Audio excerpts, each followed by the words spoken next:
उसवा और गधे की खाल की कहानी एक समय की बात है। एक शक्तिशाली और दयालु राजा था जिसका नाम बादशाह उस्मान था। उसकी सल्तनत बहुत खुशहाल थी और लोग उससे बहुत प्यार करते थे। बादशाह उस्मान की रानी का नाम शांजा था। वह बहुत सुंदर, गरिमामयी और बुद्धिमान स्त्री थी। दोनों एक दूसरे से बहुत प्रेम करते थे। उनकी केवल एक बेटी थी जिसका नाम राजकुमारी उसवा था। राजकुमारी उसवा बहुत सुंदर, समझदार और दयालु थी। पूरे महल में उसकी सुंदरता और अच्छे स्वभाव की मिसाल दी जाती थी। महल में एक अजीब खजाना भी था। बादशाह के अस्तबल में एक खास जादुई गधा था। वह कोई साधारण गधा नहीं था। हर सुबह उसके नीचे से सोने के सिक्के निकलते थे। इसी कारण बादशाह की दौलत दिन प्रतिदिन बढ़ती जा रही थी। समय बीतता गया, लेकिन एक दिन अचानक रानी शांजा बहुत बीमार हो गई। वैद्यों ने बहुत इलाज किया, मगर बीमारी बढ़ती ही गई। जब रानी को महसूस हुआ कि उसके जीवन के दिन कम रह गए हैं, तो उसने बादशाह उस्मान का हाथ पकड़कर कहा, अगर तुम दोबारा शादी करो, तो केवल उसी स्त्री से करना जो मुझसे ज्यादा सुंदर और बेहतर हो। कुछ ही दिनों बाद रानी इस दुनिया से चल बसी। बादशाह उस्मान गहरे दुख में डूब गया। वह दिन रात रानी को याद करता रहता था। काफी समय बीतने के बाद दरबारियों ने बादशाह से कहा कि राज्य के लिए एक वारिस जरूरी है, इसलिए उसे दोबारा शादी करनी चाहिए। बादशाह ने बहुत सोचा, लेकिन उसे पूरी दुनिया में रानी शांजा से ज्यादा सुंदर कोई स्त्री नहीं मिली। फिर एक दिन उसके मन में एक अजीब विचार आया।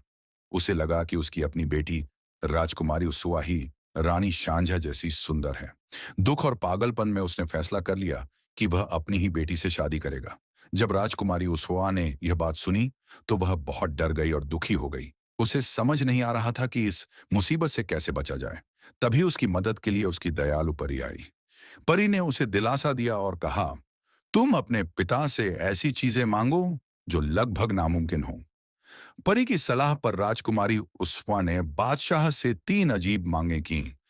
आसमान के रंग जैसा नीला वस्त्र चांद की तरह, चमकता हुआ चांदी जैसा वस्त्र सूरज की तरह, चमकता हुआ सुनहरा वस्त्र। बादशाह उस्मान ने अपनी दौलत और ताकत से ये तीनों वस्त्र बनवा दिए। अब राजकुमारी को आखिरी उपाय सूझा। उसने कहा, अगर आप सच में मुझसे शादी करना चाहते हैं, तो मुझे उस जादुई गधे की खाल चाहिए। सबको यकीन था कि बादशाह ऐसा कभी नहीं करेगा, क्योंकि वही गधा राज्य की दौलत का स्रोत था। लेकिन बादशाह उस्मान अपने फैसले में अंधा हो चुका था। उसने गधे को मरवा दिया और उसकी खाल राजकुमारी को दे दी। यह देखकर राजकुमारी समझ गई कि अब महल में रहना खतरनाक है। परी की मदद से उसने गधे की खाल ओढ़ ली और रात के अंधेरे में महल छोड़कर भाग गई। वह एक दूर के गांव में पहुंची जहां एक खेत और फार्म था। वहां उसने नौकरानी बनकर काम शुरू कर दिया।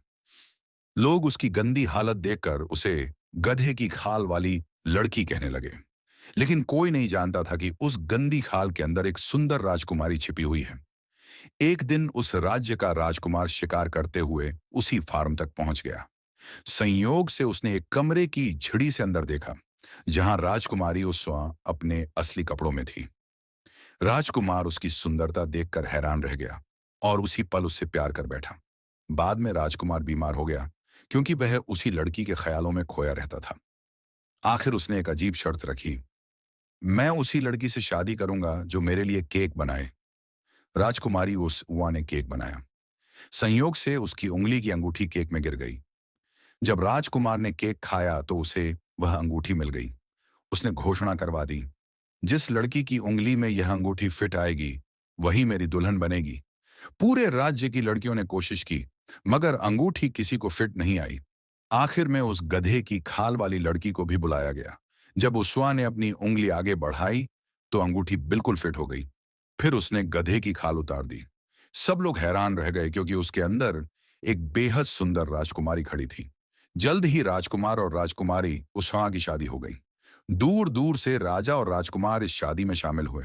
आखिरकार बादशाह उस्मान को भी अपनी गलती का एहसास हो गया।